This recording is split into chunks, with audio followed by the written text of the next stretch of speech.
Hello, it's your favorite sports Unc here. Don't forget to hit that subscribe button to join the fastest growing community on YouTube. Remember, Nightcap doesn't happen without you. So please subscribe or you're going to make Ocho cry. Jerry Jones chose the opening training camp by taking a shot at Micah Parsons. Ocho, let's take a listen to what Jerry had to say. Just because we signed him doesn't mean we're going to have him. He was hurt 6 games last year. Seriously. We've signed, I remember signing a player for the highest paid at the position in the league, and he got knocked out 2/3 of the year, Dak Prescott. So there's a lot of things you can think about when you, just as the player does, when you're thinking about committing and guaranteeing money. He just can't help himself.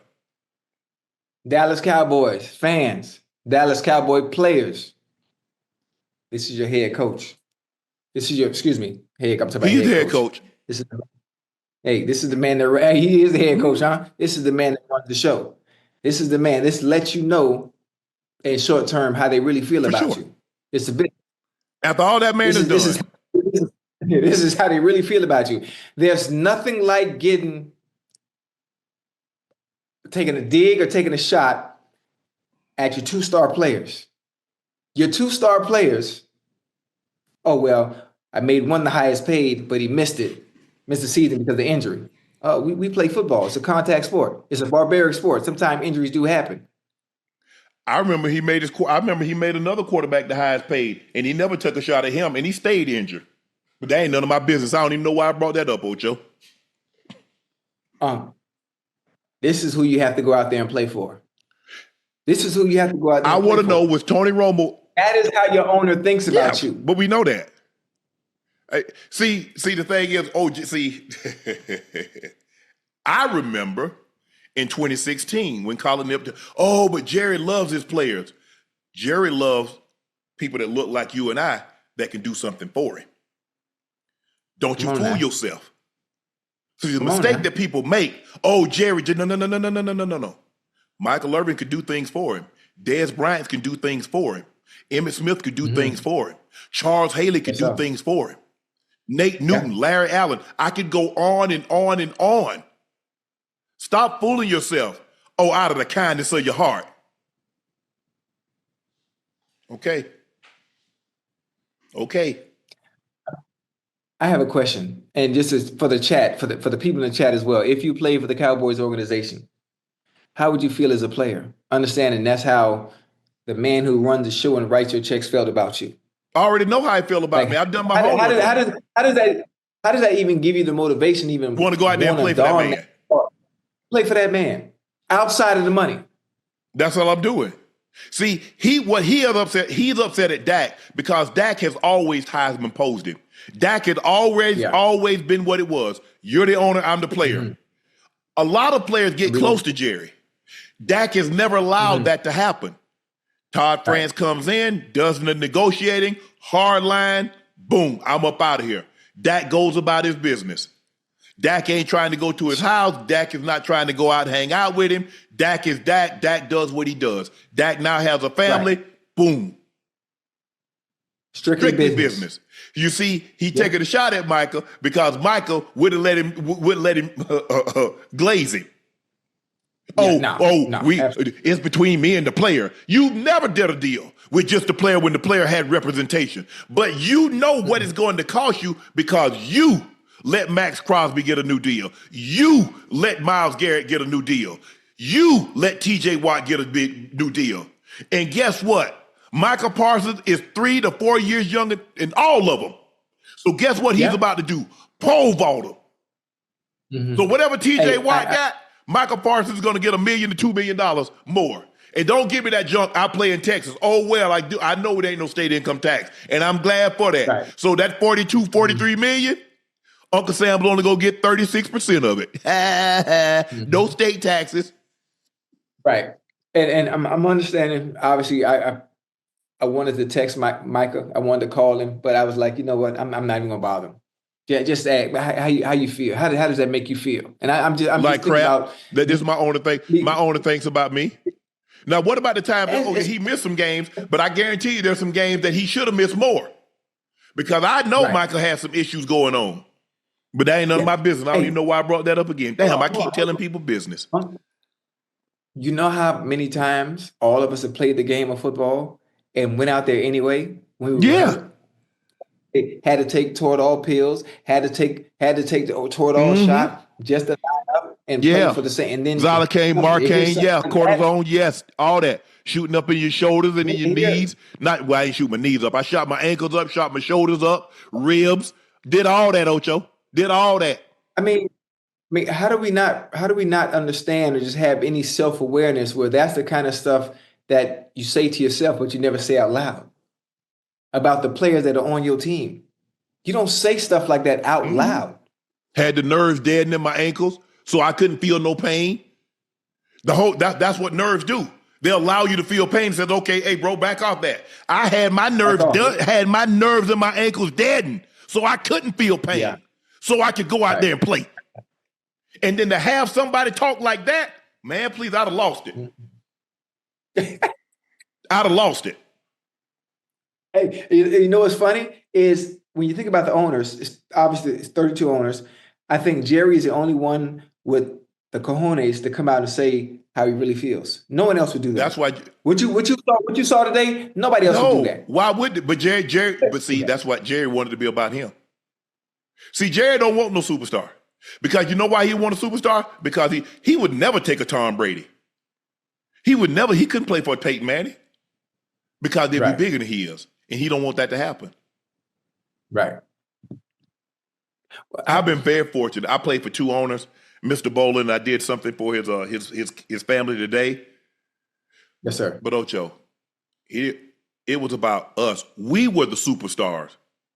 He used to tell me all the time, Sharpe, I ain't catching no passes. Sharpe, I ain't making no tackles. Why the hell I need to be up there and talking and carrying on?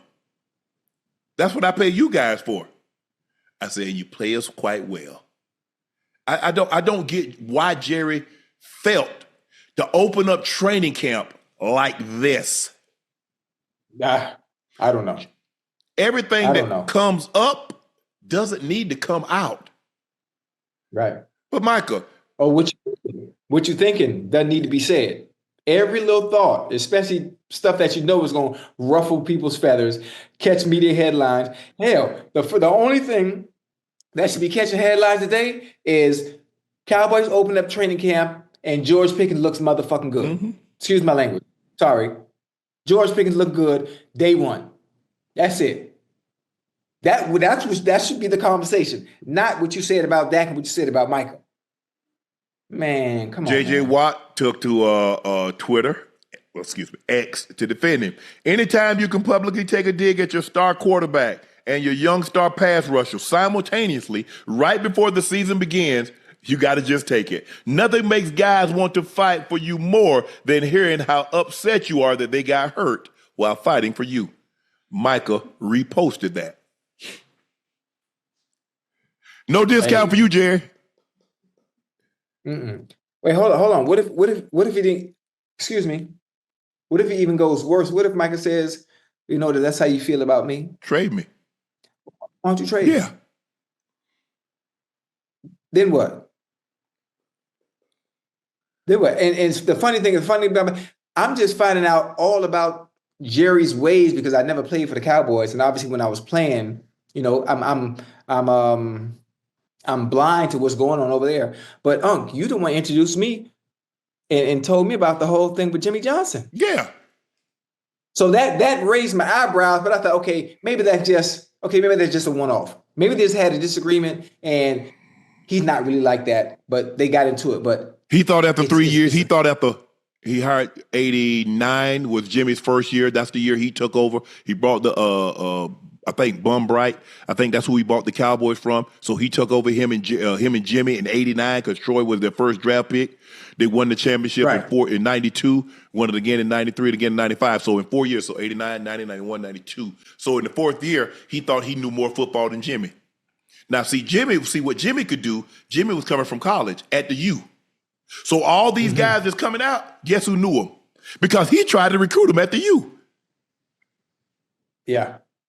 See, Jerry think because somebody handed him a piece of paper that they've done all the work for him. See, Jerry's that guy that does no part of the project, but he gets an A. You ain't do nothing. You just happen to own the team. You did nothing. Jimmy, the scouts, the evaluators, they did all the work. It burned him. It burned him that Jimmy got the credit. Everybody gave Jimmy the credit. And he wanted Jimmy to toast him. And that's a tough spot to be in for a player. It has to be. Just to hear that from your owner has to be a tough spot to be in. You know, he's running it. It's supposed to be a football team. It's supposed to be an organization, but you're running it like, I'm not going to say the P word. You're running like the P word. Ocho, as long as you saw Django? Yes. You saw Django? Yes. Okay. You see where I'm going, yeah? Okay, you're running it like that. You don't say that about the players that you paying. You don't complain, I made the quarterback the highest paid because you fucking waited to pay him. You waited to the last minute. You waited to the last minute. You got Michael Parsons on the 5th-year option. So you waited to the last minute. Thing with Ezekiel Elliott. And he said it. And I used to say this all the time. I am not going to give you, I would give you a discount if you sign me with a couple of years left because now you're giving me guaranteed money. I'm not giving you a discount if you make me get to the punctuation.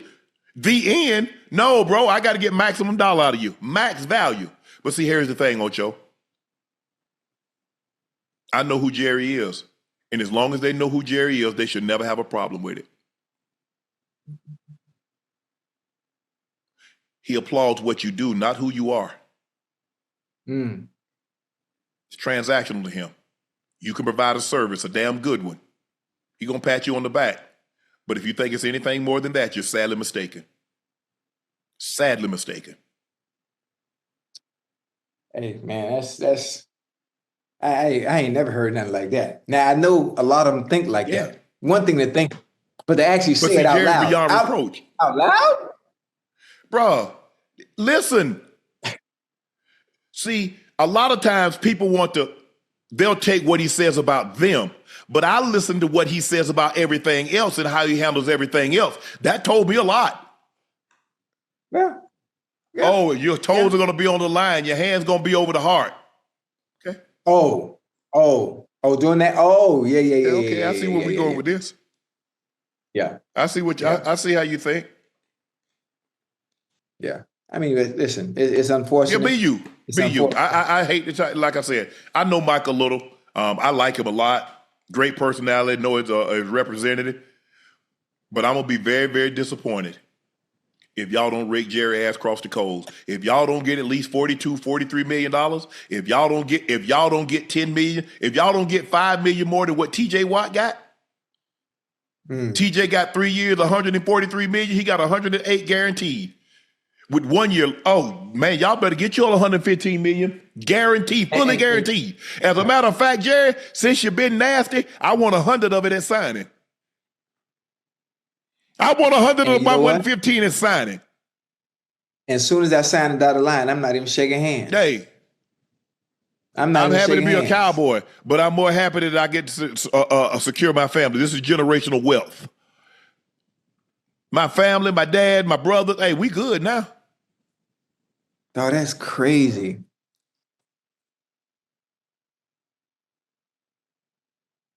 Oh, he really said that out loud. Yeah. But that's Ocho. Don't you like that? Don't you? Let me know where I stand with you. See, so far too many times, I just need to know. See, that's the difference between the South and the North. In the South, they don't like you. They tell you. Yeah. I don't like you, bub. As opposed to hiding. Right. Yeah. That's tell y'all what he think. Michael actually reported to training camp today despite the contract standoff. Should Michael trust Jerry Jones enough to report to camp? Yeah. I'm going to report to camp.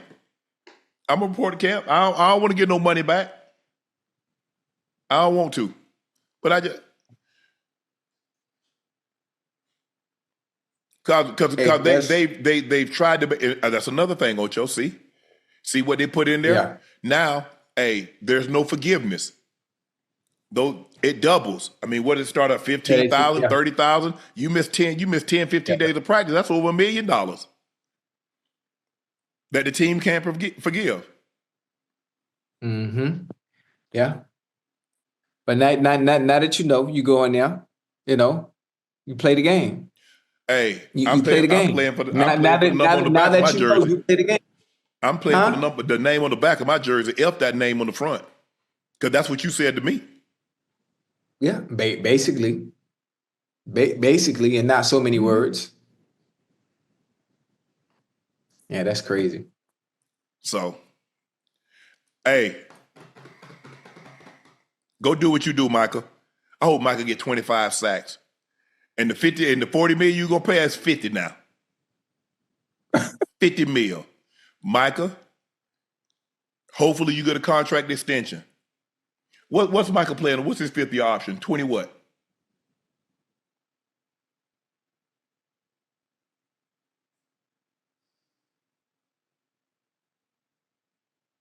Because he's outside, he's the edge or he's a DN. 24 million. Micah, all you do is that you pay your monthly expenses. Don't you buy nothing. Don't you buy a car. Don't you, tell your mom and dad, look here. There'll be no expenses going on. I'm going to pay my rent. I'm going to pay X, Y, and Z. I'm just going to pay monthly expenses. I'm going to sit tight. Because if this, try to franchise me, I'm not coming. I'm not signing no franchise tag. I'm not signing a franchise tag. Not going to do it. Hey, you think you would play with him? Yeah. You do realize, here's the thing, Ocho. You didn't do it to me now, so you've made me run the gauntlet 2 years in a row. Oh, no. Bro, I got to hit you over the head with a heavy hammer. Yes, absolutely. If I'm Michael, yes. The price goes up 10% every year that you don't get this done. So right now it's $42 million. You don't pay me this year, guess what? It's a 10% increase, $46 million. And plus another 10% on the signing on the guaranteed money. Does he purposely, what is the method? You did it with CeeDee Lamb. You did it with Dak. You did it with Ezekiel Elliott. What's the purpose of waiting to the last minute? He's thinking they're going to give him a discount. I'm not giving you a discount when you making me run to the last year of the contract, Ocho. I'm not. Right. See, he thought Dak would give him a discount like Wentz and Goff gave their teams discounts. But those teams, they were first and second overall pick. They got huge. Their total contract was guaranteed. They got 35 million. They got 32 million fully guaranteed. Right. I don't know what Dak was a fourth round pick, so I don't really know what those numbers are. Then 3 years into the deal, they give him a new contract. That is what they did with Dak. So, Ocho, I've already gotten $33 million guaranteed. Plus, you come to me early. Okay, I'll give you a little discount. Right. I'll help you. I'll help the salary cap. Right. Understandable. I'm not giving you a discount when I'm that low of a draft pick, my first contract.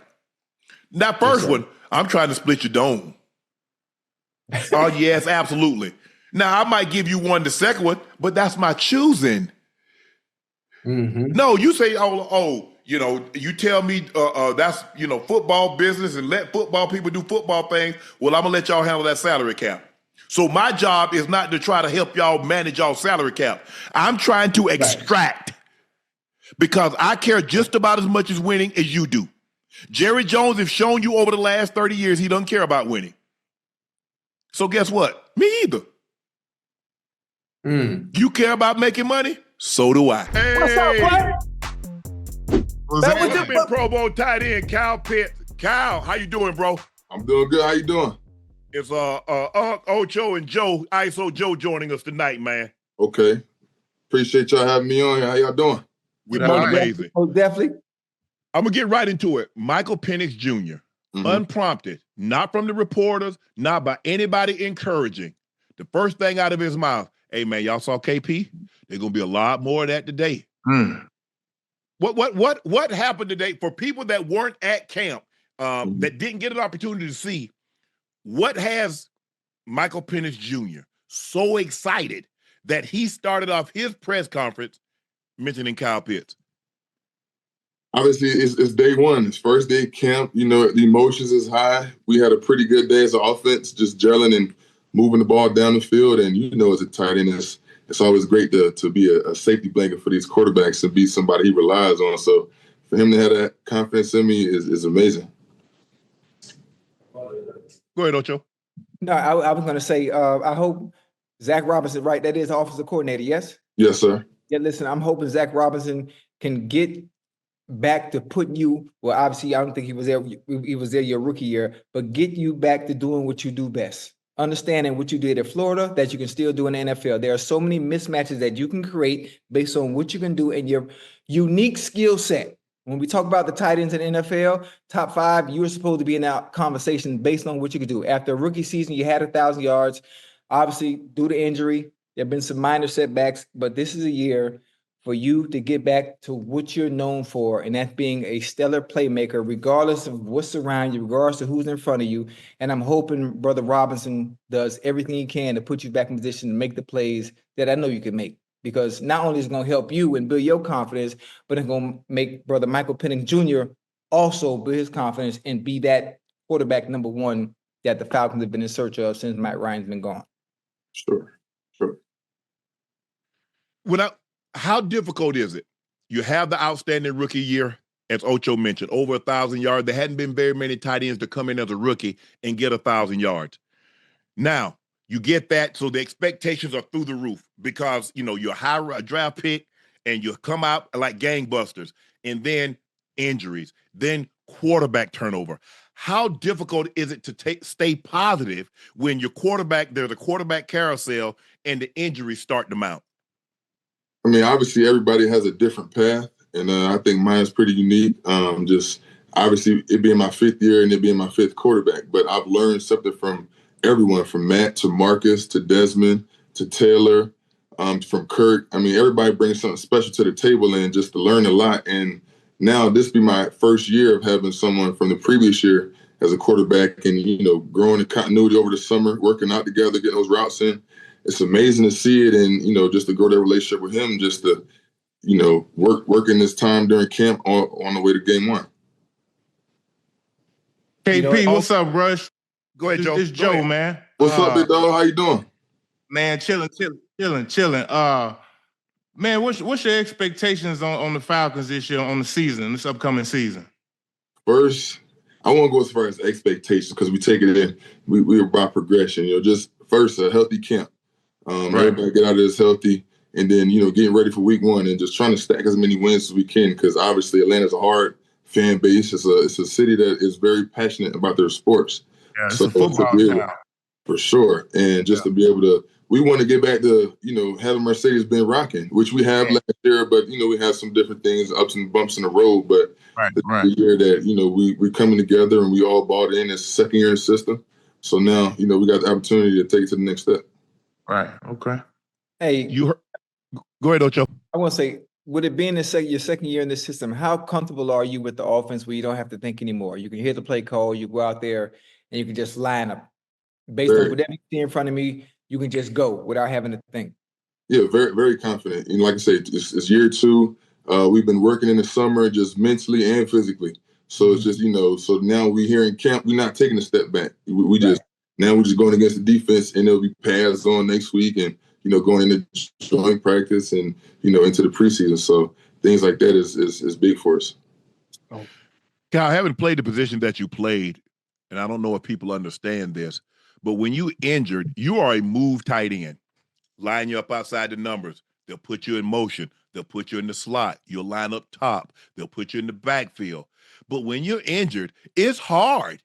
Man, I just want to get somewhere and just go. All this back, I can't, because I can't do it. And you know what, like, my body just is not giving me what I want. But because the fans have seen what you're capable of, they don't understand that body. The mind is willing, but the body just ain't able right now.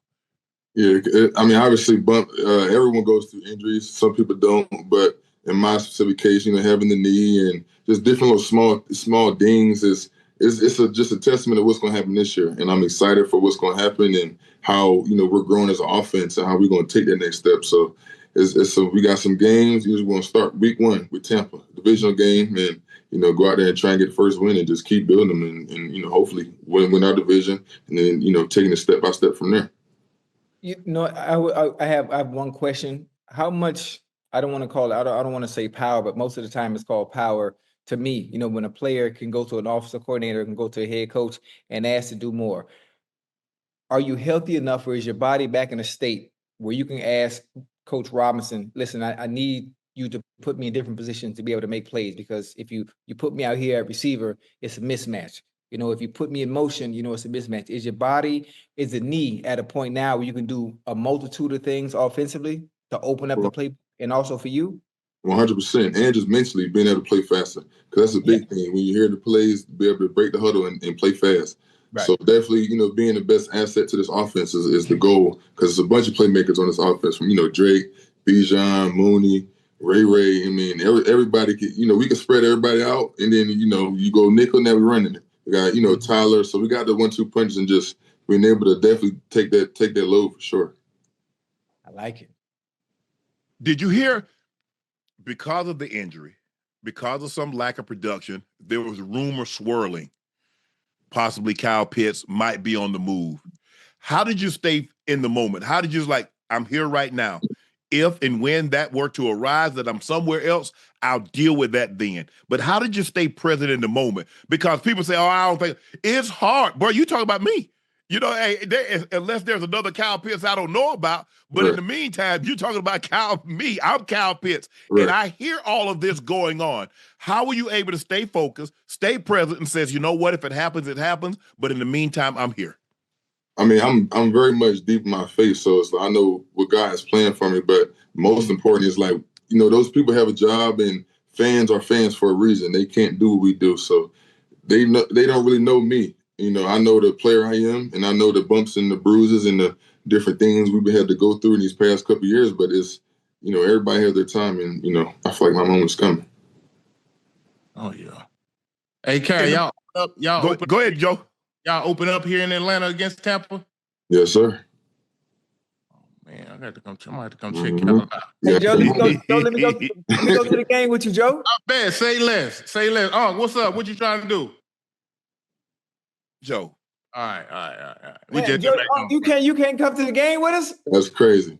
He busy. He can't commit to that this early. Man, Hey, Kyle, I'll be there, man. Don't worry about it. Hey, Joe, I'll be there. Week one. We in Atlanta, man. Okay, y'all heard. Y'all make sure y'all good. Y'all in the house and y'all good. Everything set up. Come on. Man, I heard that thing be rocking, though, KP. I ain't gonna lie to you now, PS. I heard it be rocking. The food be banging. I mean, and they got this. You get what is it? Hot dog. I don't need no glizzes, or I got to come up with something else. But you get a pretzel, a big, large soda, fries, and all the food is except alcohol is all you can eat. Like a certain price. We got one of the best owners in the business, Mr. Blank. Oh yeah, Mr. Blank. Yes, absolutely. He's a great man, and it's an experience. Affordable for everybody, and it's a great time. It's only one way to taste for yourself. You got to come see it. So I'm we gonna have to get him to the beds. We got to. Hey, let me ask you this though: does preseason count? Can I come to a preseason game? Nah. You don't even like sitting there. Hey, Kyle, I got a question, right? Do you understand the seriousness, which I've just learned, and this is long after I'm done playing. You understand the seriousness between the Falcons and the Saints rivalry? At first, I didn't really. If I'm being honest, see, me too. At first, I did, and I didn't really understand the hatred. It's not like a dislike; it's a hatred. You know? Yeah. And it's that's kind of like Georgia versus Florida. That game. It don't matter if you dinged up; you find a way to get on that field. That's a rivalry game. It's going to be down to the last. And thanks to the great team, and I feel like each year it's a fight. Mm-hmm. Yeah. So, to be able to go down in Caesar's Dome is loud too. They're especially when we come into town. So it's like, vice versa when they come up here and they, their fan base travels heavy, and it's a very competitive game. Yeah. Kyle, let me ask you this: when you look at it, where you started, and now you see all these guys, they got the McBrides that come in, and they got the Hawkinsons, and they got the Laportas, and they got all these guys, and don't seemingly that what happened to Pitt? Y'all ain't talking about me no more. Y'all know I've been that boy. I've been him. I just been nicked up. So y'all just gonna look over me? That's okay. Look, that's all right. That's all right. It's not too many people who have perfect careers. So when I get back on the map, other things are doing. Then I got to do what I need to do first, though. There it is. Right. You said today that you're not paying attention to any outside noise. I don't read that rat poison. I don't get on Twitter, and I don't listen to the bots who can't come out here in 90-degree weather and come and do what I do. Woo. Expand on the rat poison, because that was Coach Saban's one of his favorite sayings. 100%. Like that rat poison, you get a little praise or you get some negativity, and it festers. Yeah. It'll kill you. Yeah, even though I didn't go to Alabama, that was something that just watching him, and I had a couple buddies go to Alabama, that was something that they would say that he's big on. So I never really, like I said, I don't read it because they can't come out there in the heat of the moment and hear a play call and game on the line, people screaming, you can't hear the snap count and go out there and perform. So it's like I don't really value that at all. And you guys know as athletes, they're on the sidelines for a reason. They just, they're invested because they bet now. Right. So it's like we know what it is to go out there, run across that middle fourth quarter, catch that ball, and move the stick. Right. The reports now, I don't know if this is true, but this is what's being reported, that you're being used. They see you more with the receiver group than with the tight end group.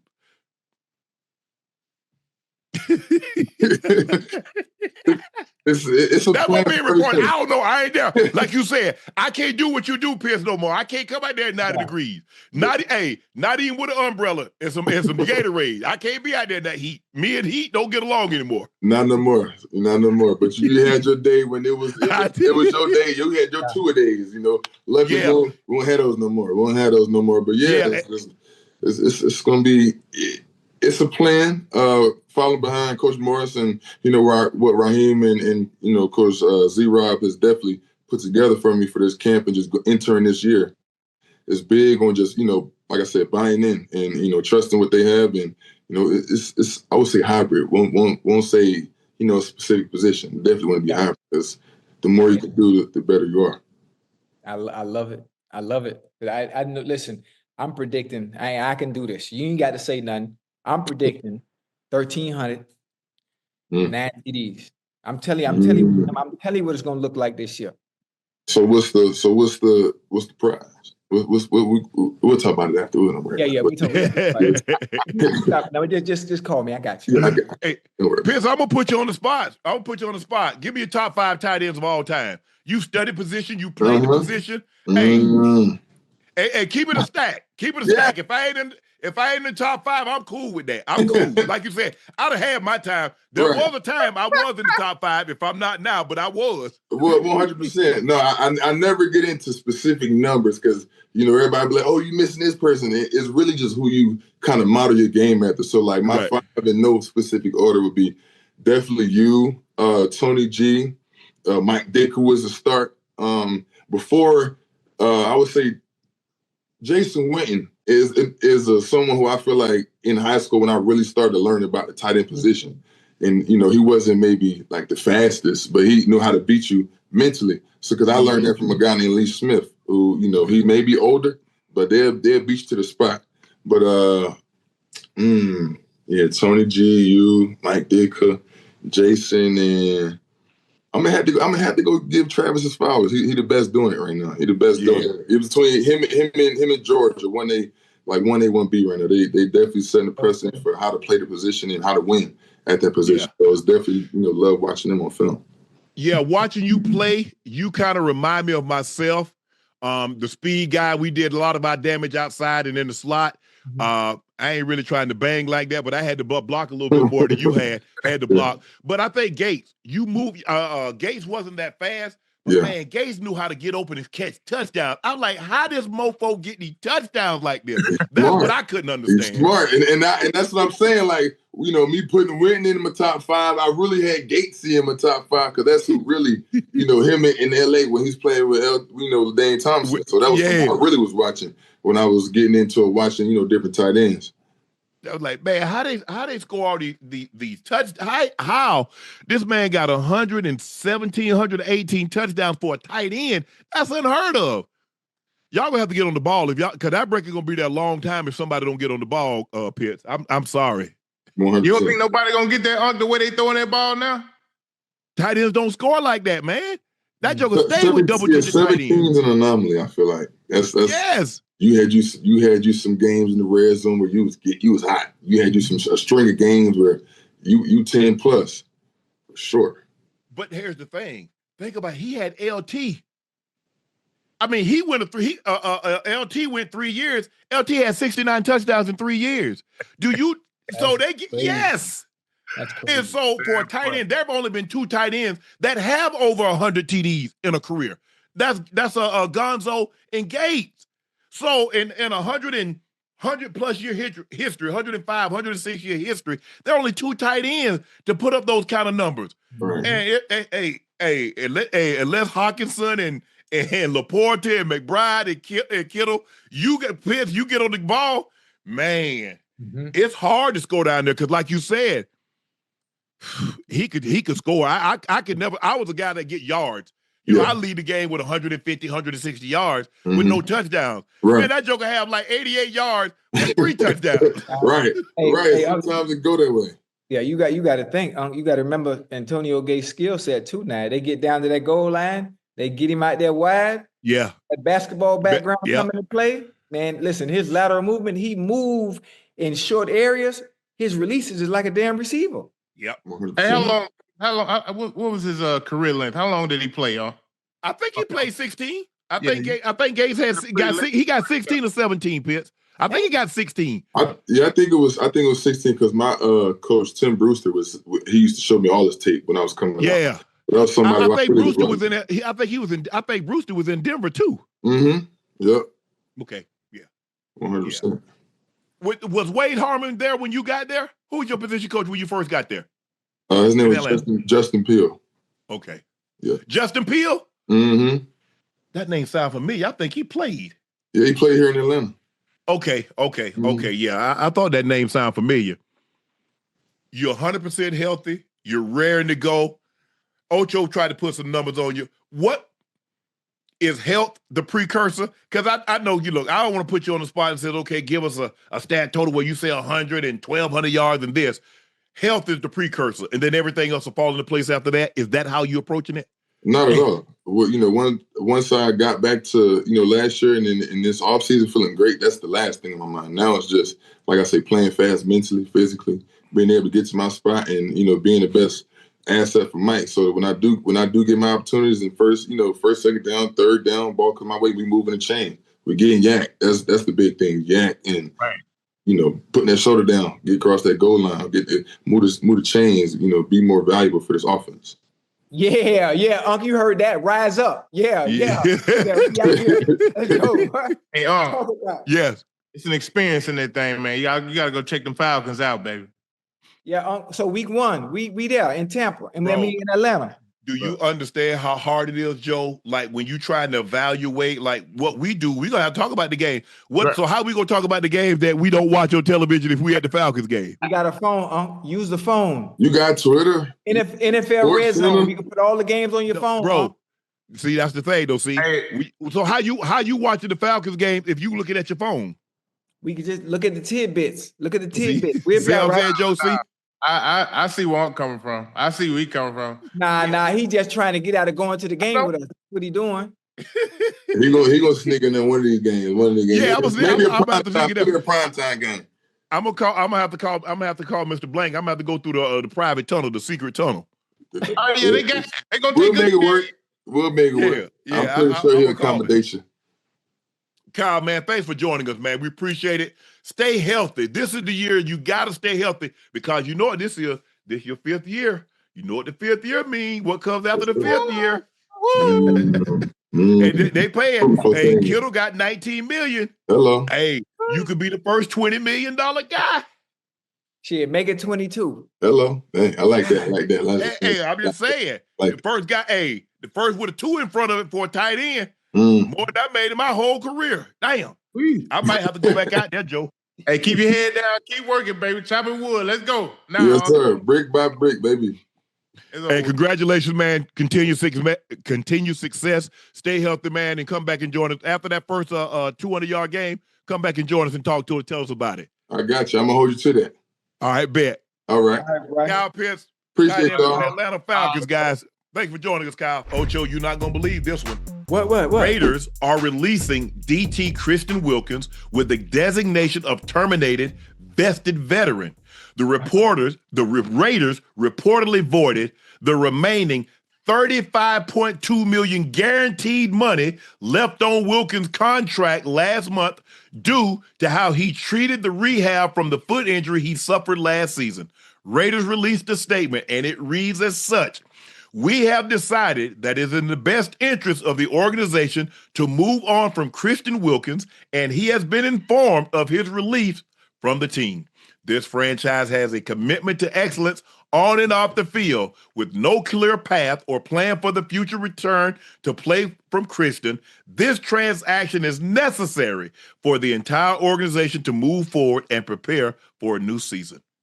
Well, you know what? That lets me know there's language in the contract somewhere, because they just said they voided keyword guaranteed. The fact that they can void guaranteed money means there's language in the contract somewhere that says if you do not do X, Y, and Z, then legally we can take your money back to you, even though it's said guaranteed. Check this out. The NFLPA has 50 days to file a grievance on Christian Wilkins' behalf. That's right. After the Raiders voided $35.25 million worth of guaranteed money in his contract on June 4th, $8 million for this year, $27.25 for the next year. The grievance was filed this morning. A legal battle awaits. Yeah. They were tired of him. Yeah. What did he do wrong though, huh? What you That's think what he I'm did wrong? saying. The same thing. I guess he wasn't there rehabbing, or they said he wasn't taking the rehab. Hold on, let me go back and see what they said. He's been in. Hold on. It said last month, due to how he treated the rehab from the foot injury he suffered. Remember, the Cowboys took $500,000 from Trayvon Diggs. Right. Why? Because of how he treated the rehab. They said he wasn't there enough. They didn't felt he was taking it serious enough. Remember, Ocho also, the Milwaukee Bucks, what did Dame want to do? He wanted to train in Portland to be close to his family. Okay. They said that they didn't want to jive with that, and they didn't want to get into it. They said the best thing for us to do is to just move forward. Right. Now, it seems like the Raiders are trying to get that. Hey, we don't want to pay that. We ain't trying to pay $35 million. I see what the teams are doing, and I understand. I see their side is, okay, you're hurt, you're injured. We want to be able to track how far along you are. We want to see where you are. To make sure, make sure. Now, listen, they rehabbing no matter what. They gonna do that because they want to play football, but they just want to be on top of how it's going, who's doing it, what's being done to make sure that you're doing everything you can to get yourself back on the field in a timely manner. That's the only reason they're doing that. It's the only reason Trayvon Diggs was fine, because we can't see it. We don't know exactly what you're doing. You can say you're doing it, which we know you are, but it's not to our satisfaction because it ain't coming from us. I don't know how y'all do it, but you know this. Okay, I invest some money, so I got stock in this, and this. You know what them people do, Ocho? They says, okay, here's your tracker. You can track it also. If you just tracking it and I don't track it, right, you can tell me anything, but I can see. Hold on, why you buy some more of that? Who told you to sell that? Right. If you're not there, because you got to realize it, these guys are investments to these teams, Ocho. Like you think about it. What was this game? So guaranteed, he got like 80-something million guaranteed, Ocho. Yes, sir. You don't think these people are going to watch out for their investment to make sure they're trying to get a return on their money? Right. That's the whole purpose of an investment, is that I'm trying to get a return on that investment. Bro, like I said, I don't really know. I mean, look, this is what the Raiders are saying. I'm sure if you were to talk to Christian Wilkins and his representative, they'll tell you something different. Right. But I do understand. But these teams for I remember in the Super Bowl, I tore my MCL, and it was a grade 2, grade 3 strain. Ocho, once we got back, I stayed there for like 5 weeks after the season. You don't think I wanted to go home? Yeah. I stayed there, got that thing like 80, 90%. Greek says, hey, the athletic trainer, Steve Antonopoulos, we call him Greek. He says, Sharpe, you can go home, but I'm going to need to see you in a month to make sure this thing is fully healthy. Yeah. No problem. Right. No problem. And I damn sure, boy, look here.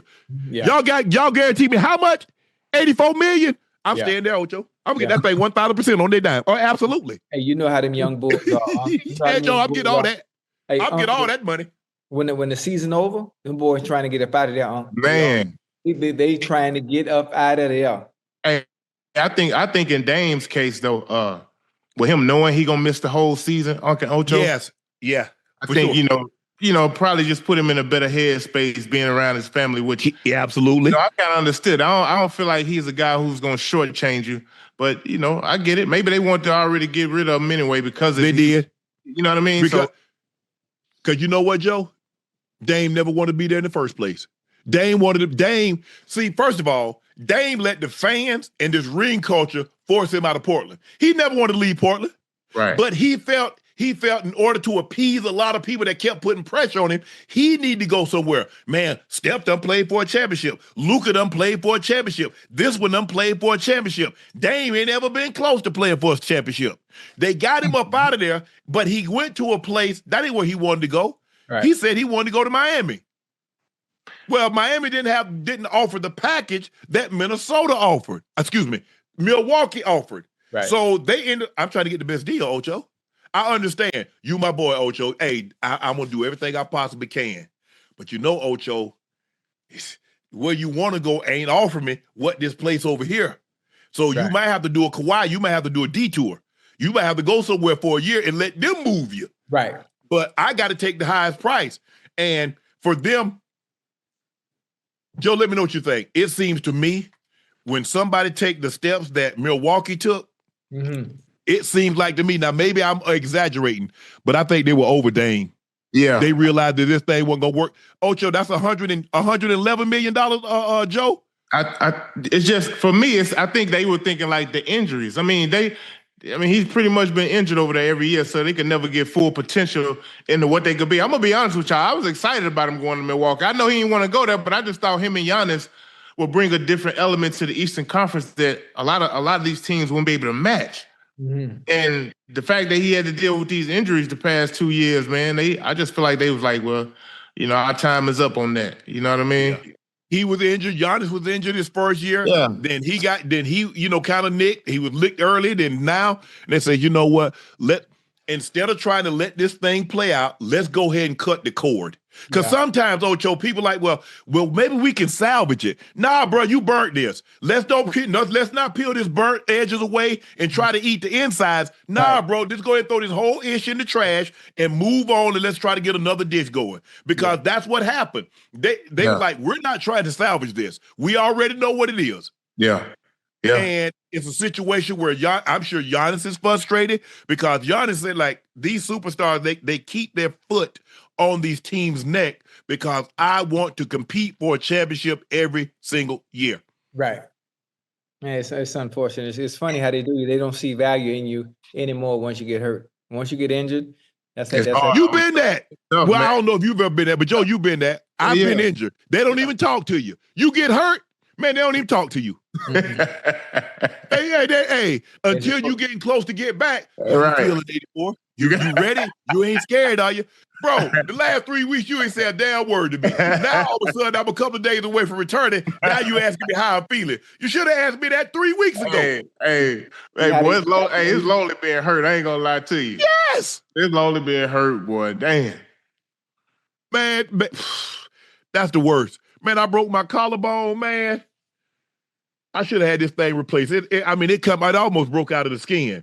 And so it's like it's gonna be like that was week 4. I broke it. So they say it's gonna be like 8 to 10 weeks. Yeah. So Ocho, you know what I'm saying? I go and like week 6, I'm running on the treadmill. Mm-hmm. Man, I try to open up, crack. What? Tore all the scar tissue loose. What? Now I'm gone for the rest of the year. Oh, man. You got in your own damn way, then young. Yeah, I'm trying to rush back out there. I already know. I know. I had the thing. I said, man, I feel, hey, Ocho, I feel pretty good. I'm there Right. like that. I said, let me open this thing. Let me open it up. Joe, I got geek, Joe. I was feeling good, too. I messed around like, I crack. Damn. I hit that button. Boom. Man, I got that up there. Hey. As a matter of fact, they knew it was bad because they sent me to New York. Yeah. And saw the Giants team doctor. He said, you tore the scar tissue, the cartilage loose through from there. He said, that's a 6 weeks injury. That's a wrap for old Shannon. Yeah. Damn. Yeah, I let them gas me up. They gas me up though. Hey, I will come on back. Yeah, you're trying to get back too fast. Check this out, Ocho. Yo. There is a video that is surfaced today of Wilkins dancing in the Raiders facility to Backstreet Boys just a few days ago. Check out this video, guys.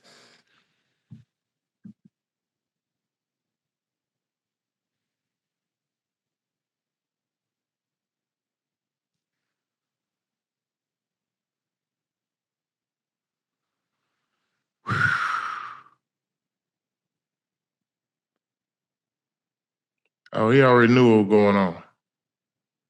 A lot of times, all they want to do is get you on video, Joe. Man, I already know it, man. Ocho, I don't know if y'all did this, but I can explain something. A lot of times, guys are like, man, I'm hurt. I mean, I can't go out there. And they say, look, we just want you to go out there, just do a couple of walkthroughs. Right. They put them pads on. They go out there, and they do the walkthrough. And when they come back in there, they get that little tap on the shoulder. They want to see you upstairs. They already got you on film. Oh, okay. They got you on film. Okay. Now, I ain't telling what somebody told you. I'm telling what I know. Right. Hey, that's all they want to see. Hey, you going through the A. I want to see you upstairs. Hey, so hold on. Cam done started, right?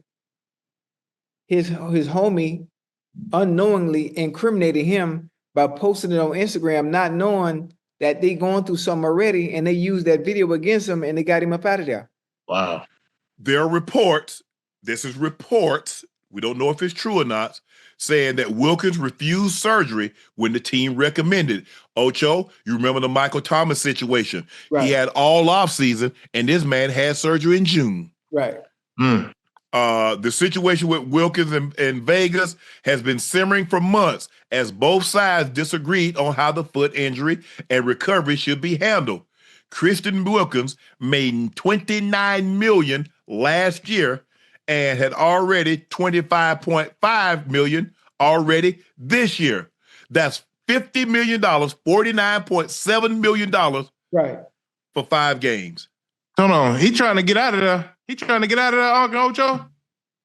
So he was gonna make Ocho. He's gonna make $7 million, which would have pushed the total to 50, basically about $57 million, Right. with another 27.5 due. Therefore, it lies $84.5 million guaranteed. Yeah. Hey, y'all want me to have surgery? Okay. Now, when I can't come back and play, remember, y'all recommended this surgery. Right. What surgery you supposed to have? I think he had a Liz Frank. I think he had a foot injury. Oh, okay. Hey, if you have a Liz Frank, do you actually need surgery, or is it optional? Sometimes they recommend it, but at the end of look, Ocho, remember how I told you, if I'm gonna get hurt, I'm gonna get hurt on team's time. Right. If I'm gonna have surgery, I'm gonna have it on your time. So if it goes awry, right. Remember what you said, right? Okay. Damn. I mean, he could go, okay. I got a doctor. Your doctor says this. Okay, let's go get an independent doctor. Right, Somebody that doesn't, because my doctor's gonna look out for the best interest of me. Your right. doctor's gonna look out for the best interest of the team. other team. Let's go Right. get somebody that ain't got no dog in the fight. Let's go to Anderson up in Charlotte. Let's go to get somebody at the Curlin Job Clinic out here. Let's go see the Andrew. Hey, I got time. I ain't got number time. I'm gonna go see James Andrews. I'm gonna go see Stedman Hawkins. I'm gonna go see Dr. Anderson up in Charlotte. Yeah. I'll go see Watkins. I don't care. I'll go see 5 or 6 doctors. What is the best treatment for this? Okay, y'all, here's the x-rays. This is what's going on. Right. What is the best course of action? Do I let this heal on its own? Will it heal on its own? Or do I need to have surgeon have this thing fixed? What do you guys recommend? Okay, I got 7, 8 different opinions. 6 of them says have surgery. Nah, 6 of them says let it heal. 2 has surgery. Man, listen, you know your body. You know your body than everybody else. He felt he didn't need surgery, obviously, but with training camp starting. He has a Jones fracture. Let me take that back. I said Liz Franks, he has a Jones fracture. Oh, well, that needs surgery there, baby. I think he had already had surgery. Maybe he needed another surgery. Hey, hold on. What's the Jones? What is that? It's like hold on. I'm finna. Ocho, y'all gotta break that down for you, boy. Hey, but listen, don't get me the line, boy. I ain't never been hurt, so I know Jones. A Jones fracture, also known as the 5th metatarsal fracture, is a break in the bone that connects the pinky toe to the foot base. Ooh. So the pinky toe, the little bone that's right here. Yeah. You need that, boy.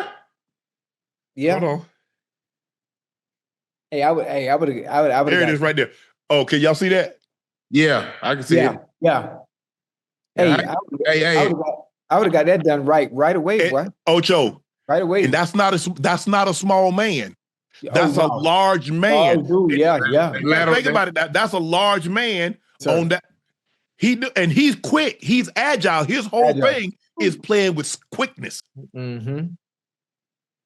I wonder why he had surgery last October, but the rehab didn't work, and he needed surgery again per team. I'd have went and got it. Yeah. I would have went and got that. You got that surgery, Ocho? Play no game. Ocho, I got info. Ocho, this is not like I'm in a contract year. I got $84 million guaranteed. Yeah. And I'm in Las Vegas with no state income tax. Right. I guarantee you get picked up. I can tell you where you're gonna go to. Where you going, Ocho? Over there with the star on their helmet. Because it's not a want, it's a need. Uh-oh. But here's the thing though, Ocho. If he's not healthy, can he pass a physical? I understand the game he playing. He trying to pull the wool over their eyes, Ocho. Man, listen, listen. He might. You never know how a player feel. if you saying one thing and they trying to force you to do something else, and it basically got the player feeling like, well, damn, you really don't care about me. You just want me to get out there on the field. Ocho, no. Ocho, they telling him to have surgery. No, but he's trying to do it his way without having to have the surgery. Yes. I'm not going back under the knife again. I'm gonna wait till he heal on his own. Then when I feel I'm healthy enough, I'm gonna get on the field. That's the only thing it could be. But you can't be dancing in the locker room, Ocho. You can't be dancing in the training room now. That part. You know they can't. Ocho, I don't know how Cincinnati do it. Joe, I don't know how they do it. But in Denver, we had cameras everywhere. Yeah. The meeting room, big meeting room, small meeting rooms, training room, locker room. Somebody posted that though, Unc. But they got cameras in there too. But and again, Ocho, why? Why are you dancing? It's like if you injured, Ocho, you know this. Joe, you know this. If you injured and you out, boy, they gonna act a fool. Yeah. It's like you injured and you out.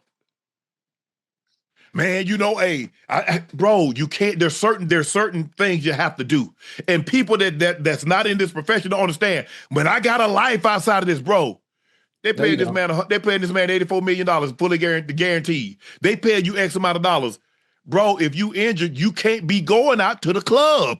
It's really that simple. Not and get caught. It's hard to go out in a city And with a sports franchise, they gonna know. Yeah. Nowadays, it's hard to do any damn thing. Yes. Yeah. It used to be before I got there, like a couple of years before I got there, the Broncos used to stay at home the night before the game. But after a couple of DUIs, a couple of, people getting in fights, they said, "Nah, take y'all ass to the hotel." Right. And so, and now, Ocho, if somebody is out before the night before the game. Yeah. Before the game. The night before the game. Or if you injured, Ocho, let's just say for the sake of argument, Ocho, you ain't played in 3 weeks because you injured. Yeah. But you out. Shit. You know somebody posted that, Ocho. Joe, somebody gonna post that. This is why the Bengals can't win no game. This is why Ocho can't get back on the field. Look at him out here at the club. Yeah. Now Mike Brown gonna feel some type of way. Yeah. Hey, hold on though. Ocho, so on game days, even if you at home, they still make you actually stay at a hotel? Yeah, you stay at a hotel night before the game. Yeah, absolutely. Yeah, absolutely. Absolutely. Yeah. Yeah. Yeah. Man, if you didn't, Joe, them Joe gonna be, man, them Joe gonna go get, we had guys go get drunk. Hey, okay, I dig it. Man, hey, Joe, man, look here, man. We had some guys come in on Saturday morning. Yeah. Bro, hit the shower, man. Just go on and get in the shower, man. You got to sweat some of that. You got to get that up out you, man. Because, I mean, you smell like a liquor still. Yeah. I mean, did you like take a bath in vodka, gin, or some cognac? I mean, damn. Hey, when we used to check in hotels, they used to take some of them cats mini bars. Where they they wouldn't even have liquor in their mini bars. I'm serious. Hey, people don't get. Hey, I'm telling. Yeah, I know. Yeah. Hey, look. Because my teammates would be coming to my room. Hey, let me get something out your mini bar. Let me get something out your mini bar. No, because people gonna think now I'm drinking out the mini bar. No, hell no. And they got the mini bars now, Joe, that if you touch it, if you don't put that thing back in like 30 seconds, they charge you. Hey, get out of here. They gonna get theirs, yeah. Hey, I put that little thing on my door. I open the door right there. Hey, what you want? Come on, Sharp, man. Nope. Ain't no come on, Sharp. Ain't no come on, Sharp, man. Nope. Yeah. Look, I hate this situation. I really do. Because I mean, Wilkins is a phenomenal player. He's gone to the Pro Bowl quick. He's agile. He can rush the passer. He can stop the run. I mean, he's a very, very good defensive lineman. Yeah. And for it to come like this, see what I'm saying, Ocho? This is why they hate to give guaranteed money. You see? Because now they'll take one situation like this and try to put it on the other four. Yeah, and use that as the poster reason on why we don't do it. Yeah, but listen, there's more to the story. Obviously, for sure. We only know one side. We don't know his side. I'm sure his side is valid. He has a reason for doing what he was doing, and it's unfortunate it's come to this. He's gonna land somewhere because there's too much of a talent at the position, and the defensive tackles that can be used and use his service somewhere. I'm getting healthy, but I'm gonna get my money back. I'm gonna get my money back. You think he's gonna win that grievance? I don't know. He might not get it. I mean, he might.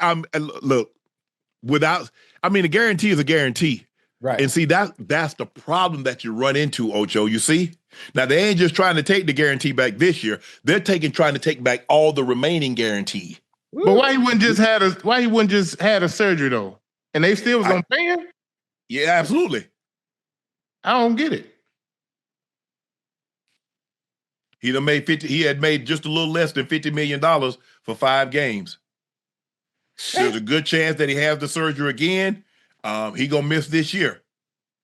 So he had another $27 million this year. So basically like $34.5 million on top of the money that he got.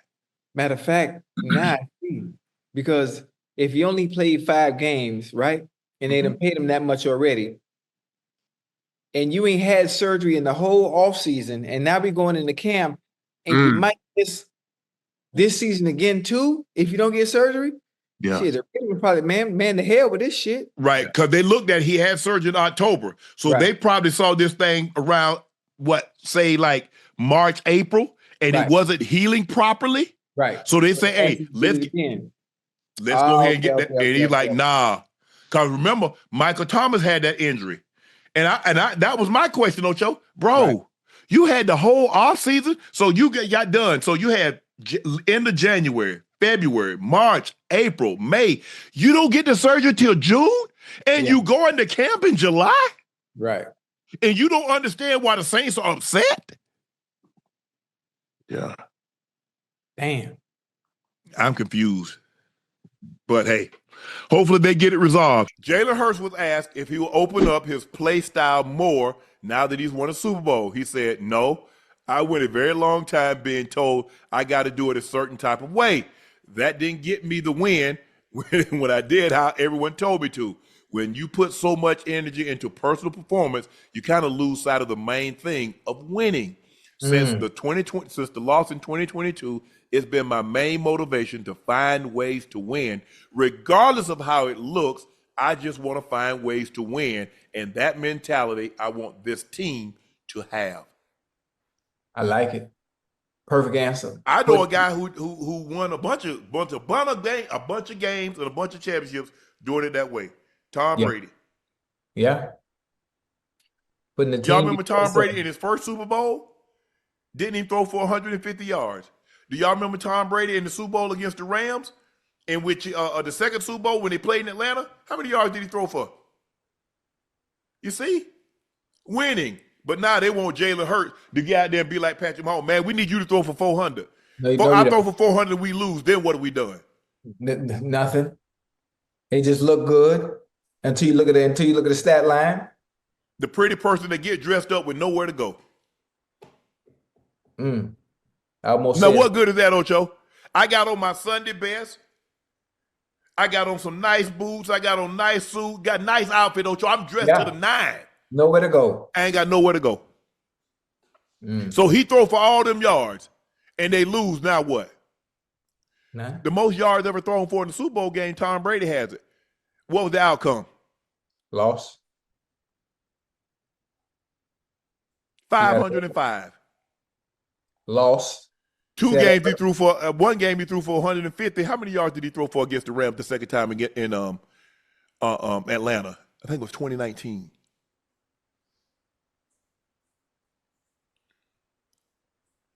I'm trying to win. That's it. That's all that matters at the end of the day. No matter what the outsiders say,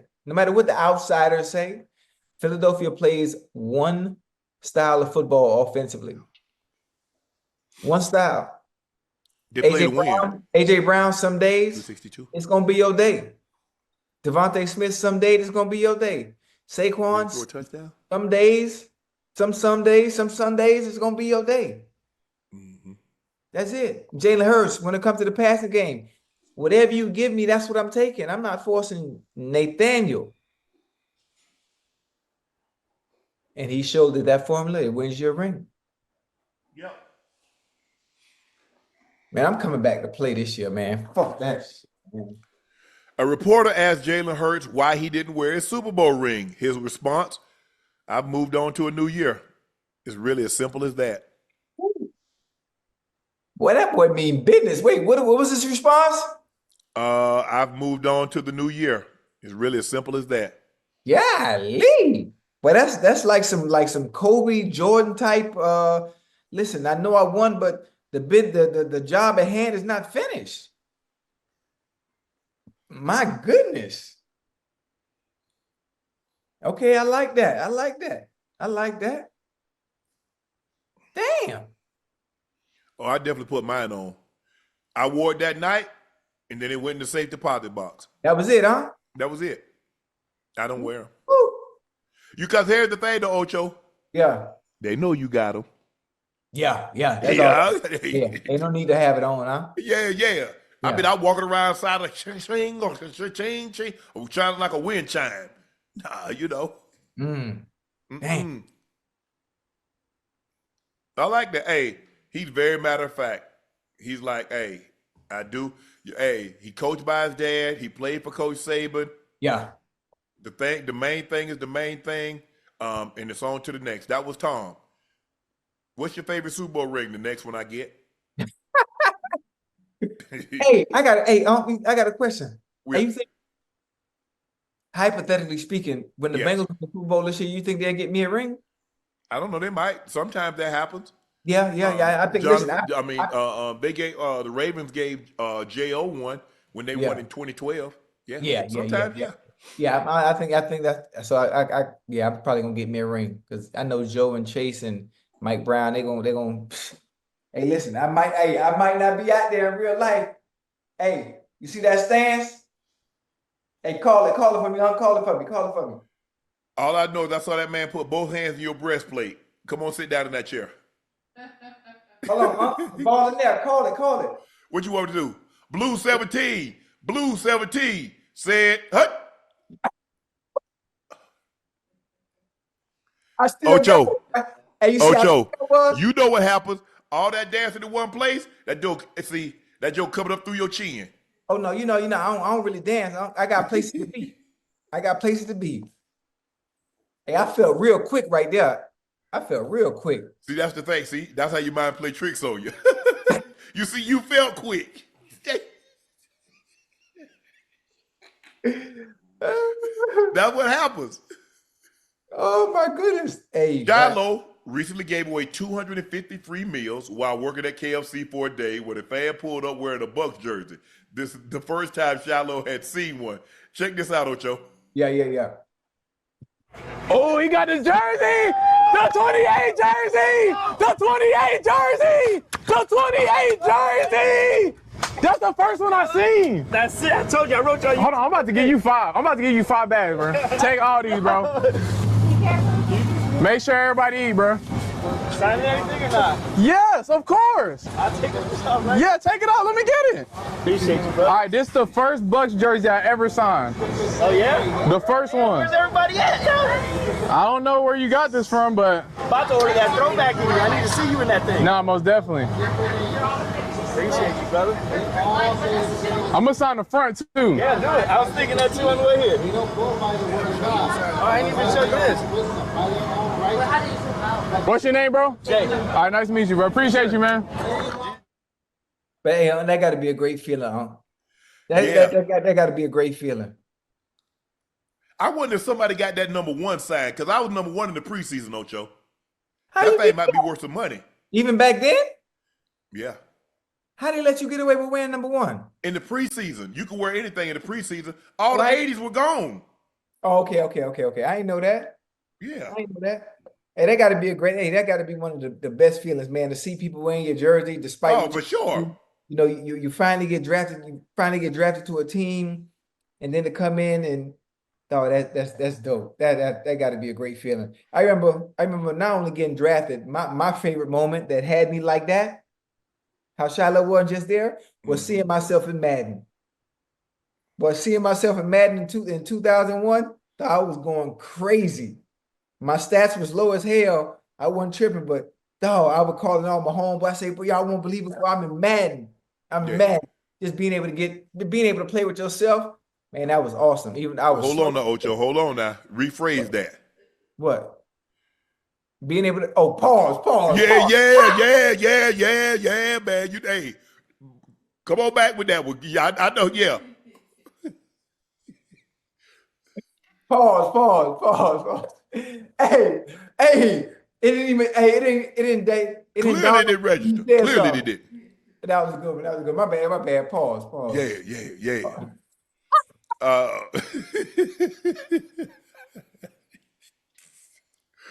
Nah, man, I was like, hey, Hey, you got me good. man, I need to go down to Tampa. Hey, he passing out free meals. Yeah. I give me 20 pieces of honey barbecue. They still sell those at KFC? Man, I ain't been to KFC. They used to have the 20, they still serve them honey barbecue wings? Yeah. Hey, Chad, can you still get honey barbecue wings at KFC? Hey, but you I know y'all know, Chad. you eat KFC? I will. Nah, you tripping, man. You better go on to churches. Ain't nothing like churches, boy. And number 3, 3 legs fries. Get your little coleslaw on the side. You eat coleslaw? You don't eat Hell no. You don't eat coleslaw? Mm-mm. What? Mm-mm. Oh, okay, you know, the way you feel about coleslaw is the way I feel about my grandma okras. She get them okras from churches. I can't do that. I can't do that. No, ma'am. Talk about, do I want some? Absolutely not. Absolutely not. But I will take that coleslaw with that strawberry soda. Lamar Jackson was asked if 2025 might be the year to finally win the Super Bowl. This is what he responded to, Ocho. He said, to be honest, I really try not thinking that far because every time we have those discussions, we get to the playoffs, but we don't punch in. We don't finish. I'm trying to finish camp the right way and then get ready for the Bills. I'm trying not to think about the Super Bowl yet. I like that. And I hate when reporters ask those questions, thinking so far ahead, one game at a time. Every player should be thinking one game at a time. We already know what the end. They only ask guys that haven't won the Super Bowl. You think they asked? Did they ever ask Tom Brady about the Super Bowl? No. Did they ask Patrick Mahomes about the Super Bowl? No. They only asked the quarterbacks, the great quarterbacks that haven't won it. Guess what? Lamar Jackson win, they'll never ask him about 26. They won't ask him about 27. If Joe Burrow if Josh Allen or I guarantee you they don't ask Jalen Hurts about no Super Bowl in 25. Right. Mm-hmm. Have he done it? Right. Yeah. Ocho, until you do it, oh, he can do that. But until you show people you can do it, they're gonna be on your head. I don't think it's a good question to ask. I mean, you know what it is. We all in the training camp. We all have the same goal once we get to camp. The end goal is to make it to the Super Bowl. We already know why. We know why we fell short. Turnovers. We understand that. We all watch the game. I mean, understand reporters have a job to do. Let's talk about this season. Let's talk about this season. Let's talk about week 1. They go straight to the finish line. We don't want to go straight to the finish line. Let's talk about who we got week 1 and who we're preparing for. I mean, but that's neither here nor there. It's funny that I ain't think about week 1. But see, it was different then, Ocho, because we was playing in the preseason. Right. So it wasn't no thing about no week 1. I'm just trying to get through training camp. I'm trying to get through these preseason games healthy. And then when week 1 roll around, I worry about week 1. But I'm trying to stay healthy in training camp. I ain't trying to get no blisters. I ain't trying to get no dings. And I ain't trying to get dinged when I in preseason game. Because like I said, Ocho, you got 10 plays in the first game. You got, probably 15, 20 plays in the second game. And you played into the third quarter. The third game, the fourth game, you sat out. Wow. Yep. So now these guys, because Lamar, there's a good chance Lamar might not play. If he plays, he'll probably play 10 plays the entire preseason. Yeah, if I'm not mistaken, I thought I could be wrong. I thought I saw something saying that that Joe was going to play a little bit more in the preseason. Well, he should, because y'all start slow. So something has to change. Change something up, Ocho. Yeah. Just play a few more snaps to get more acclimated to the game speed, as opposed to just going in there, week 1 and trying to play catch up. Where I think every time a season starts, the defense is always ahead of the curve in front of offenses, because all they got. Defense is always going to be ahead of the curve, just like when we got the training camp, Ocho, because they're reacting. Our stuff is timing. It takes time to get timing. Yeah. Mm-hmm. Jalen Ramsey was asked outright if he would play safety. He said he'd be willing to, but also included an interesting detail. Yeah. I'm not getting paid what I'm getting paid not to affect the game and be in certain spots. I like that. Hey, that's a bar. That is a bar. They not paying me this much money not to be able to affect the game. And where can a player affect the game best at the corner position? Well, unless you Ed Reed. Well, ain't gonna be no Ed Reed for a very long time. Man. To me, he the best safety to ever play. Yeah. And I played in the era with Ronnie. Yeah. I played with Ed. I got a year of Ed, got a year Troy. He different. I ain't never seen a guy take the ball away like him. He was different. Hey, you talk about a true student of the game. He can tell Oh you yeah, what for you're sure. doing before you do it. CD Lamb needed to get something off his chest today, Ocho. I Uh-oh. feel like it. I feel like the league knows what happens when I'm healthy and I have Dak for a whole season. But if you don't, I will happily show you what's going to be like this year. Yeah, Honestly, I'm a dominant receiver. I don't like to speak highly of myself, but I can't wait to show you guys. I like it. CD and George Pickens debuted a new handshake. Let's take a look at this, Ocho.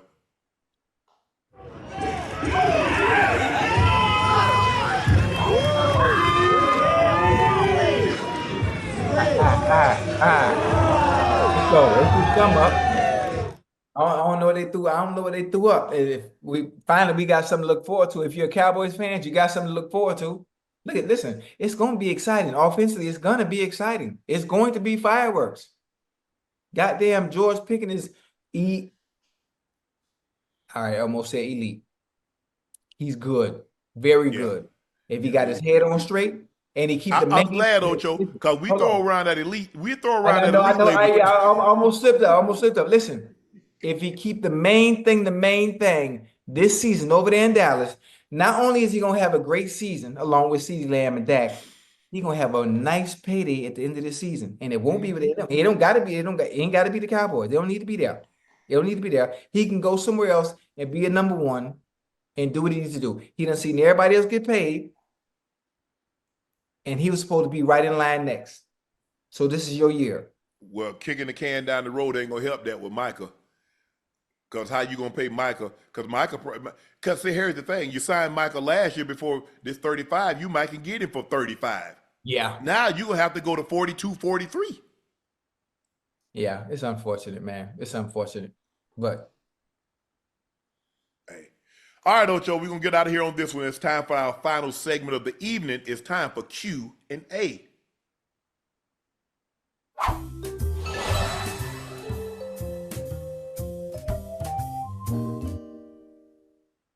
hey, I still got it. True and famous. Jerry throwing shade at Micah. Micah depressed. Two Cowboy players fighting each other on the first day of training camp. Yeah. Cowboy disappointment. Ocho, you ready to go with that? Yeah. You think the Cowboys going to have a disappointing season? No. No. I don't know what they're gonna do on defense. I can tell you what they're gonna do on offense, though. As long as Dak stays upright and healthy, I can tell you what they're gonna do on offense, though. I know what CeeDee Lamb is gonna do. I know what George Pickens is gonna do. Okay. I know what's gonna happen. I wish they would. I wish they would double CD and watch. And we got to understand George Pickens is someone that can go from. He can hit his head off the goalpost from anywhere on the field. He can.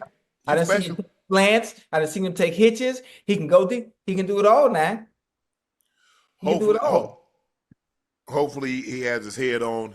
He's in a great situation. Quarterback that can get him the football. Yeah. They wanted him.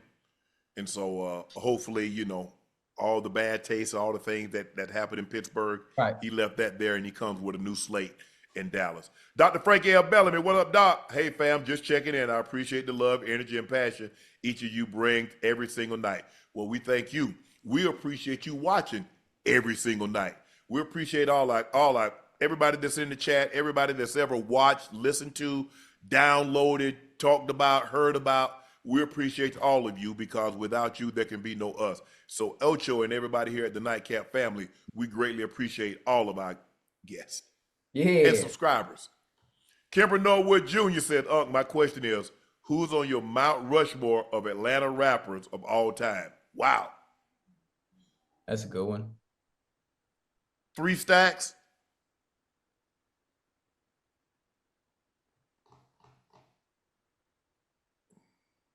Damn. 3 Stacks. Tip. Jeezy. Ooh-wee.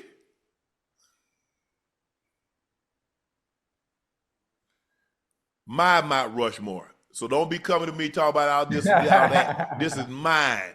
Right. 3 Stacks. Luda. T.I. Jeezy.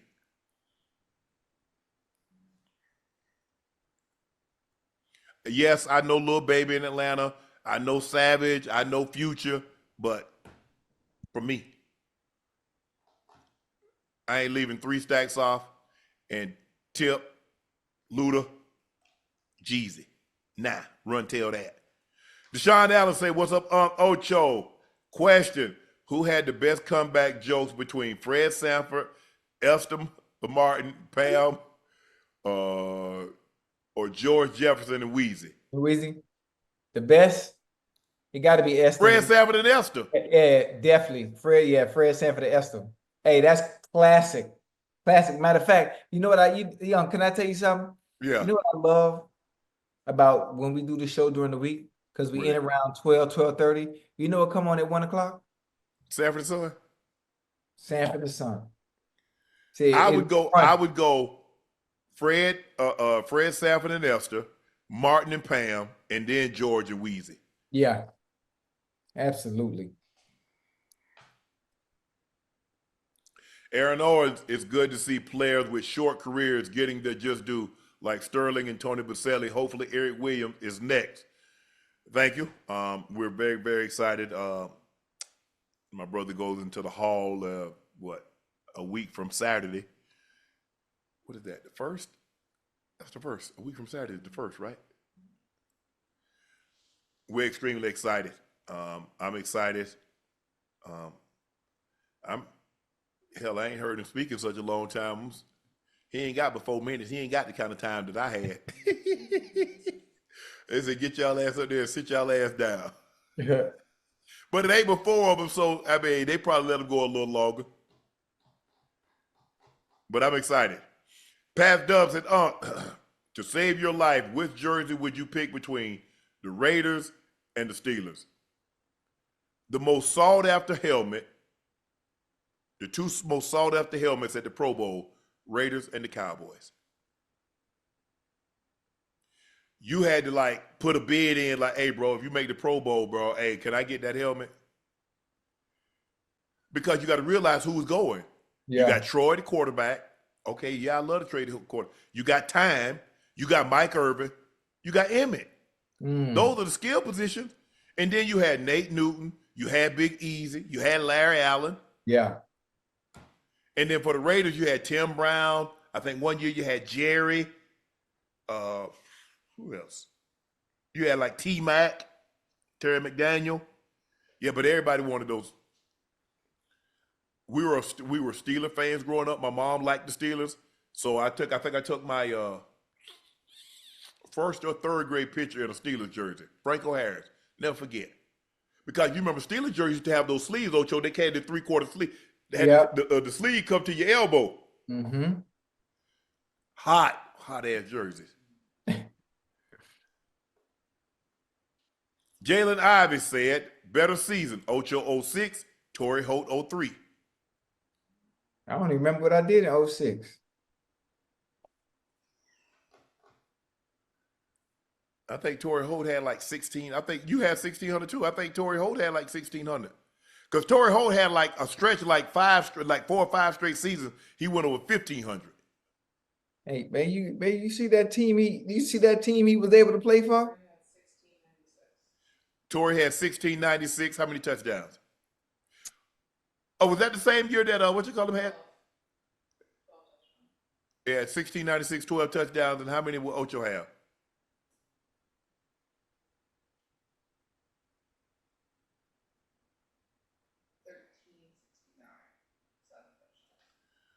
Ocho, he beat you about 300 yards and 5 touchdowns, but I got to rock with you.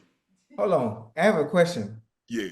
Do they understand who he played for, what team he played for, what era? The greatest show on turf. I think, you know what, Ocho, I think what you call him, well, that was 03. What you call him was still there, I think, in 03.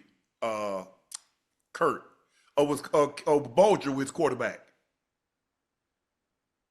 Because he put up some numbers with Bolgers, too. You remember Mark Bolger, Ocho?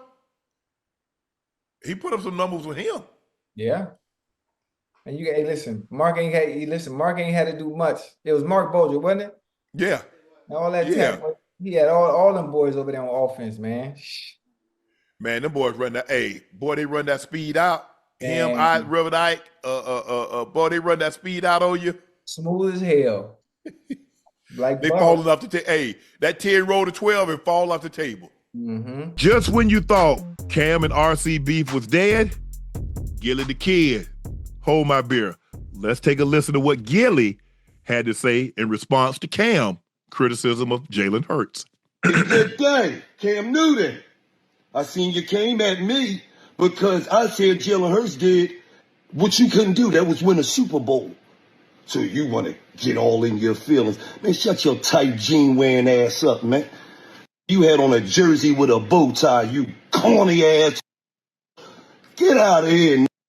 You will never be able to with Jalen Hurts.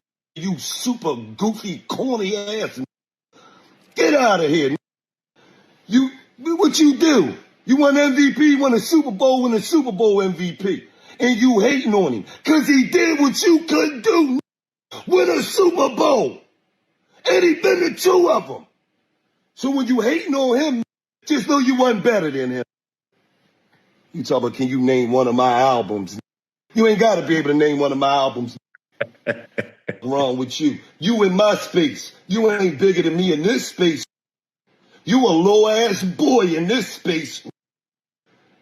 You low-ass boy. I could come sign you.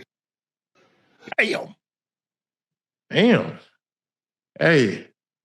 That's Wow. personal. Man, look, anybody ever met Gilly besides me? Anybody ever met Gilly besides me? Yeah, I met him. I know Gilly. We done played basketball together He got that energy all the all time. the time. Yeah. He took that personal. Let me ask you, what y'all think about this, Ocho? What y'all think about Gilly? Cam, we saw RC's response to Cam. Mm-hmm. We saw Gilly's response to Cam. Yeah. And we've already, Joe, you weren't here. What's your response? I'm gonna start with you first, Joe. Joe, what's your take on Gilly's response to Cam? I just thought it was too personal of a shot because we can talk trash back and forth. You know, it could be a good sparring session, but I just think when it get personal, bro, I think it kind of draws the line. You know what I mean? Yeah. Like, so I don't know if he took it personal when Cam said something about him dropping an album, and I think it just kind of no holds bars. He just went he went berserk after that. Yeah. What you think, Ocho? But listen, you got to understand in that culture, you already know what time it is. You know? The eye meets the eye. You say the wrong thing, I'm going to say the wrong thing. You say the right thing, I'm going to say the right thing. Respect is earned, it's not given. Therefore, when you take shots, you expect the other individual. Something coming back. Something is coming back. That's the space that we live in. Cam, he's not going to back down. Gilly, we've known Gilly for a very long time. And what he does, he's not going to back down. If you say something, he's going to say something back. You say something to Cam, he's going to say something back. Ryan, I'm sure probably at some point, he's going to respond. I'm assuming so, or maybe not, because I'm assuming Ryan and Cam will probably have to see each other at some point, you know, on ESPN. But still, that's just one topic. It won't cause any feud in the work environment. Other than that, listen, it's entertainment at the end of the day. Nothing will probably happen outside of those mics and in that space of podcasting. So I think, listen, it's a good jabbing war. It's a good jabbing war. May the best man win in that situation. Yeah, I agree. I agree with both of you guys. I hate when it gets personal. You know, I hate when Cam was a quarterback. Obviously, his influence is going to be different than any other player on the field. Regardless where round was drafted, regardless of how many Pro Bowls, there's not any quarterback that's worth anything is going to have more value basically than anybody else. Cam was an MVP. Cam was a multiple-time Pro Bowl player. Yeah, Cam won the Heisman. Cam, his accolades speak for themselves. We don't need to go off and list them. And for me, if Cam had just stuck like, look, this is what I'm saying. It's hard for me to evaluate Jalen Hurts when he has so much talent around. I'm not saying that he's not talented, but it's easier for me to evaluate someone when they don't have as much talent, when they don't just have to turn around and hand the ball off and have Saquon hit his head on the goalpost from 80. Or he has these two receivers that's Pro Bowl receivers, or an offensive line that's as good as that's ever been assembled. Right. keep Ryan's accolades out of it. Ryan, keep Cam whether he did or did not jump on that football. Okay, we know that. We know Cam didn't jump on the football, and he said it. If he could go back and do anything different in his playing career, that's the one thing that he would have done. So if we want to evaluate a player, evaluate the player. Says, all right, this is why. This is why. Everybody's not going to like your opinion. Right. Because if you can try to appease everybody, Ocho. Yeah. And the one person that's going to be very disappointed and upset is you. Yeah. Because when you try to appease everybody, the only person that's hurting and disappointed is you. Yeah, you can't please everybody. You can't. Nor should you attempt to. No. Hell no. Gilly. Gilly, my guy. I love Gilly. I love Wallow. You know, I talk to them brothers and they good people. Yeah. They really are. Gilly take things like to the Eagles. Like, and I've been in a very similar situation one time before. And it's probably one of the times that I regret something that, you know, somebody says something about a team or a player that you like, and then you take it personal. You take personal shots at them. And then, you know, you have to realize, okay, that man's entitled to his opinion. Right. That's his opinion. Just because you feel passionate about this as a pro and he feels passionate about this as a negative, it doesn't make you more right than him. It doesn't make him more right than you. That's his opinion. Right. I agree with you, Joe. I think when Cam like, well, hey, bro, I can't name not one of your albums. I think that's why all gloves went out for Gilly. Get like, well, bro, whoa. Right. That's why he said, you not bigger than me in this. Right. And that's when it started to get real personal. You could tell. Yeah.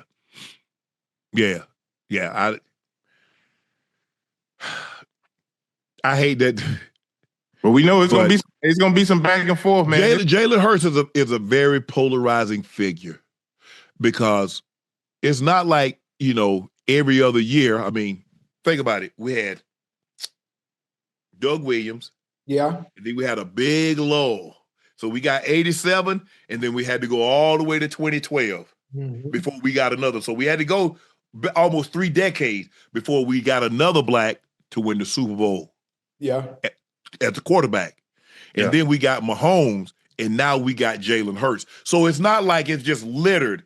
And so now it's like, you know, and I think maybe RC and maybe Gilly feel like, man, they being unfairly criticized. Cause, excuse me, when Tom won his first Super Bowl, they applauded him. And he threw for $142. Yeah. But we're trying to find ways. But that's, I mean, when you're an analyst, when you know your job is to critique and analyze, the only thing I will say about this, and this is what I always never went to journalism school. I didn't go to Syracuse. I didn't go to Missouri. I didn't go to any one of these fancy journalism schools. Right. But this is what I do know. Never become part of the story. You see now, Cam, Ryan are part of the Jalen Hurts story. This should be about Jalen Hurts. Yeah. But they've become a part of the story.